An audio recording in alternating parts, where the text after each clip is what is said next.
जितनी चाबी भरी राम में उतना चले खिलौना। तो माननीय मुख्यमंत्री जो एक सिर्फ मुखदर्शक है, एक स्टैचू के रूप में कुछ बोलते नहीं, जब उसमें चाबी भरी जाती है, जितनी चाबी भरी राम ने उतना चले खिलौना। पूरे शासन को रिटायर करवा दिया, मुख्यमंत्री को भी रिटायर करवा दिया कि सत्ताधारी दल का एक पार्टनर खुद इस बात को कबूलता है, स्वीकार करता है कि बिन पैसे के बिहार के अंदर में कोई काम नहीं होता। आपका अभिनंदन तो होता ही रहता है। हम आप लोग को आज इसलिए याद किए हैं कि ये सवाल बिहार का है, बिहार के भविष्य से जुड़ा हुआ है, गवर्नेंस से जुड़ा हुआ है, वर्तमान स्थिति से जुड़ा हुआ है। बिहार में लगता ही नहीं है कोई सरकार है। मैं शुरू करूं यहीं से। प्रगति यात्रा का एक फुटेज, एक वीडियो अभी तक देखा नहीं गया कि प्रगति यात्रा में जब 225 करोड़ 70 लाख रुपए व्यय किए जा रहे हैं बिहार की सरकार की तरफ से, तो प्रगति यात्रा का मतलब क्या है, किससे मिल रहा है? जिलों में अगर जा रहा है तो किससे मिल रहा है? जिसके लिए राशि कर्णांकित की गई, कैबिनेट से अप्रूव किया गया, तो माननीय मुख्यमंत्री जो एक सिर्फ मुखदर्शक है, एक स्टैचू के रूप में कुछ बोलते नहीं, जब उसमें चाबी भरी जाती है, जितनी चाबी भरी राम ने उतना चले खिलौना। जितनी चाबी भरी राम ने उतना चले खिलौना। तो ये सवाल इसलिए है कि बिहार के मुख्यमंत्री माननीय नीतीश कुमार जी, जिनके प्रति आदर का संभव बराबर रहता है हम लोगों का, एक भी फुटेज मीडिया साथियों ने बात करते हुए पूरे प्रगति जिसकी यात्रा का नाम रखा गया है, जो दुर्गति में तब्दील हो चुका है, उसके कारण क्या है? हर कोई पूछता है कि बिहार में गवर्नेंस है, मुख्य सचिव कहां दिखाई पड़ते? मुख्य सचिव एक रिटायर्ड अधिकारी के पीछे दिखाई पड़ते। 18 से लेकर के 24 में 25 में हम लोग प्रवेश कर गए। वो कितना शक्तिशाली रिटायर्ड अधिकारी है कि पूरे शासन को रिटायर करवा दिया, मुख्यमंत्री को भी रिटायर करवा दिया, और रिटायर्ड अधिकारी जिसके ऊपर गृह मंत्रालय का पूरे तरह से शिकंजा कसा हुआ है, परिजनों पर शिकंजा कसा हुआ है, हरियाणा से लेकर दिल्ली तक के शिकंजे कसे हुए हैं। अलस कलस की भूमिका भी उसमें खुल करके सामने आया है। ये कौन है जिसके आतंक से, एक रिटायर्ड अधिकारी के आतंक से एक ईमानदार पुलिस ऑफिसर मिस्टर भट्टी साहब बिहार के डीजीपी जैसे पद का प्रत्याग करके निकल गए? ये असाधारण चीजें हैं आपके सामने। एक सवाल है, मैं तो सीधे तौर पर कहता हूं आप सभी साथियों को कि माननीय मुख्यमंत्री जी के मुख्यमंत्री बनने के बाद से लेकर अब तक जो एक अन्य मार्ग में चपरासी जो लगातार कार्यरत है, सिपाही जो लगातार कार्यरत है, अगर उसकी पड़ताल अगर कस के कर जाए तो मैं कहता हूं कि बिहार का बजट तैयार हो जाएगा। बिहार का 1 साल का बजट तैयार हो जाएगा, चाहे वो कलकत्ता हो, चाहे राज्य देश का अन्य राज्य हो या बिहार हो। ये कौन लोग हैं भाई? एक ऐसी गवर्नेंस व्यवस्था है बिहार के अंदर में जहां के सत्ताधारी दल का एक पार्टनर खुद इस बात को कबूलता है, स्वीकार करता है कि बिन पैसे के बिहार के अंदर में कोई काम नहीं होता। जो सरकार में कैबिनेट के पास है, मेंबर है कैबिनेट के, वो ये सवाल खड़ा करते हैं। अब बताइए कि अधिकारियों ने जिस तरह से रिटायर्ड अधिकारी अपने जूते के नोक पर पूरे पुलिस प्रशासन को, डीजीपी आए हैं नए बेचारे, इनकी भी हालत बस से बदतर होते जा रही है।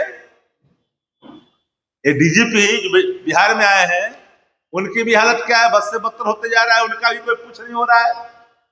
गवर्नेंस शासन का खनक अपराधियों पर दिखना चाहिए, वो नहीं दिखता। शासन सिर्फ पॉलिटिकल वेंडेटा का इस्तेमाल करके विपक्ष के लोगों को सिर्फ टारगेट करती है, लेकिन अपने लोग जो उनके लिए काम करते हैं शासन के लिए, उनके लिए तो नियम बदल दिए जाते हैं, न्यायिक निर्णय भी प्रभावित हो जाते हैं। सत्ता प्रतिष्ठान किस तरह से बिहार के अंदर में एक रिटायर्ड अधिकारी के हवाले कर करके बिहार को दुर्गति की दिशा में ढकेल दिया है। लेकिन मैं कहना चाहता हूं, नियमानुकूल, loyal to the chair, not loyal to the person. अधिकारी को व्यक्ति के प्रति लॉयल्टी नहीं होनी चाहिए, चेयर के प्रति लॉयल्टी होनी चाहिए। डेमोक्रेसी है, for the people, by the people, of the people का कंसेप्ट है डेमोक्रेसी के अंदर में। कोई अगर समझता है कि अमृत पी करके आए हैं, जनता सबका हिसाब लेती है। जो लोग नियम के विरुद्ध काम करेंगे, व्यक्ति के प्रति लॉयल्टी दिखा करके नियमों की धज्जियां उड़वाएंगे, नए नए नियम दिखलाएंगे, तो ऐसा नहीं कि आने वाले कल में पुरख दरख पुरख तक हिसाब आने वाली कल की सरकारें नहीं लेगी। ये भूल होगा उनकी, ये भूल नहीं करनी चाहिए किसी को, हम हो या कोई हो।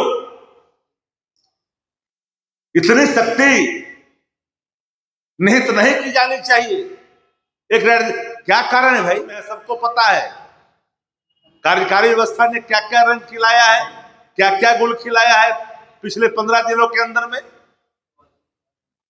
जितने दिन तक वो बाहर रहे, मुख्यमंत्री मुखदर्शक रहे, चाह करके भी किसी से नहीं मिल पाए, दिल्ली में लौट आते हैं। टाइम मिलता है पीएम हाउस से, टाइम मिलता है बीजेपी के राष्ट्रीय अध्यक्ष से, बैरंग वापस आते हैं। इसलिए कि दो जो दिल्ली वाले हैं, दो जो पटना वाले हैं, पटना में पटना वाले देखते हैं, दिल्ली वाले देखते हैं। तो पूरी सरकार में अराजक स्थिति है। मुख्य सचिव बौना हो चुके हैं। जो भी मुख्य सचिव बिहार के अंदर में 18 के बाद, वो हर मुख्य सचिव एक पोस्ट ऑफिस बन करके रह गया है, हर डीजीपी एक पोस्ट ऑफिस बन करके रह गया है। डीजीपी की भूमिका दिखती नहीं। बिहार के जिलों में पदस्थापन की प्रक्रिया, प्रतिदिन यहां ट्रांसफर पोस्टिंग उद्योग चल रहा है भाई, प्रतिदिन ट्रांसफर पोस्टिंग उद्योग चल रहा है। चाहे जनवरी हो या फरवरी, चाहे हो शीतलहरी, ट्रांसफर पोस्टिंग उद्योग दनादन काम कर रहा है बिहार के अंदर में। ये बात भी अचिंतता का प्रतीक है शासक का। हम बार बार कहते हैं कि ऐसा नहीं कि कोई भी बिहार के अंदर में मुख्यमंत्री हुए, अच्छा काम किए, उनके हम मान नहीं रखते हैं। आजादी के बाद बहुत से मुख्यमंत्री बिहार के अंदर में, सबने बिहार को बढ़ाने के लिए कुछ ना कुछ किया, बट अभी where is government, where is chief minister, कहां? हम बार बार कहते हैं आप लोग के सामने कि once upon a time there was Nitish Kumar, पर आज क्या है, जितनी चाबी भरी राम ने उतना चले खिलौना। ये स्थिति बन गई है। तो गवर्नेंस में भ्रष्टाचार, और भ्रष्टाचार का केंद्र, संस्थागत भ्रष्टाचार का केंद्र बन चुका है। और उस भ्रष्टाचार में कोई और नहीं, कई लोग हैं। कोई अपने बेटा के डर से, कोई अपने बेटी के डर से, कोई कई तरह के उन पर शिकंजे के डर से। एक आईएएस अधिकारी पर बिहार में छापे पड़े, कई लोगों को नोटिस हुआ, सामिप्ता जिसने स्वीकार करके भारतीय जनता पार्टी के लिए काम करना शुरू कर दिया, फिर चुप्पी सी आ गई। एक अधिकारी दलित परिवार का था, उसके खिलाफ कार्रवाई की गई, लेकिन जो और पदाधिकारी जो भारतीय जनता पार्टी के इशारे पर काम कर रही है, पूरे एक अन्य मार्ग को चारों तरफ से घेर रखा है और पूरी शासन को अपने कब्जे में ले लिया है। ऐसे लोग जाकर के सामिप्ता प्राप्त कर लिए। इसलिए गवर्नेंस के नाम पर बिहार में भ्रष्टाचार के सिवा और कुछ नहीं है। इसमें हर कोई अपना छापा छाप रहा है, हर कोई अपना छाप छोड़ रहा है, हर कोई अपनी बहती गंगा में हाथ धो रहा है। लूट सको जो लूट, अंतकाल पछताओगे प्राण जाएगा छूट। तो यात्रा का एक भी फुटेज मीडिया के साथी ने आज तक इतना दिल में नहीं दिखाया, एक भी बात करते हुए नहीं दिखाया। आखिर क्या है, दुर्गति यात्रा है कि नहीं है, पैसे का व्यय है कि नहीं, सरकारी खजाने का दुरुपयोग है कि नहीं है। इन सवालों का उत्तर लगातार हम ढूंढते रहे, लेकिन सत्ता प्रतिष्ठान इस उत्तर को देने के बजाय सिर्फ थोथी दलील करती है। इसीलिए आप लोग को हमने कष्ट दिया था। आज और कोई आपके सवाल होंगे, उसका जवाब दिया जाएगा।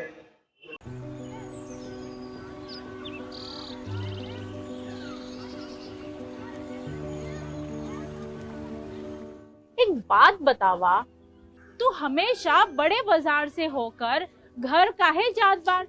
पगडंडी से जल्दी पहुंच जाई। अब का करी, मन बहलावे खातिर जाइला। सामान खरीदे हैसियत ना बा, उ देख के मन के समझा लेता नी। बात ता सही कहता।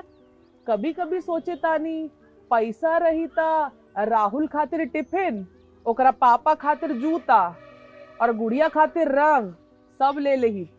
अब फिक्र मत कर। सुनल माई बहन मान योजना के बारे में का हो? तेजस्वी जी वादा कइले बारन कि अब की बार नई सरकार बनते ही हमके हर महीने 2500 रुपए मिली।